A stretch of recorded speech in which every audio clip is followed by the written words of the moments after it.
ঘুরতে ঘুরতে চলে এসেছি একটি আশ্রমে। তবে জানেন, এখানে এসে একটি দুর্দান্ত সুন্দর গাছ দেখতে পেয়েছি, প্রায় সেটা সজনে ডাঁটার মতো, যেটা আমরা খাই। দাঁড়ান, আপনাদেরকে একটিবার গাছটি দেখাই। এখানে সোহাগ একটিবার বলেই বসলো, এই দেখো, যে ডাঁটা তুমি রান্না করো, এখানে কি সুন্দর তার গাছ লাগানো আছে, চলো একটা বাড়িতে নিয়ে যাই। অমনি জানেন, চন্দন বলেই বসলো যে একটিবার ধর, তাহলেই বুঝতে পারবি এখানে লোকজন তোকে ধরে নিয়ে চলে যাবে। অসম্ভব সুন্দর চতুর্দিকটি, যেখানেই যাচ্ছি না কেন এত সুন্দর মনোরম পরিবেশ।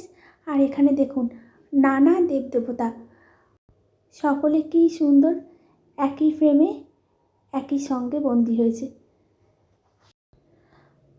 তবে হাঁটতে হাঁটতে অনেকটা পথ যখন এসেছি, একটু ক্লান্তবোধ হচ্ছে ঠিকই, তবে ওই যে ঘোড়ার নেশা আপনাকে দূর থেকে দূরান্তে নিয়ে চলে যাবে।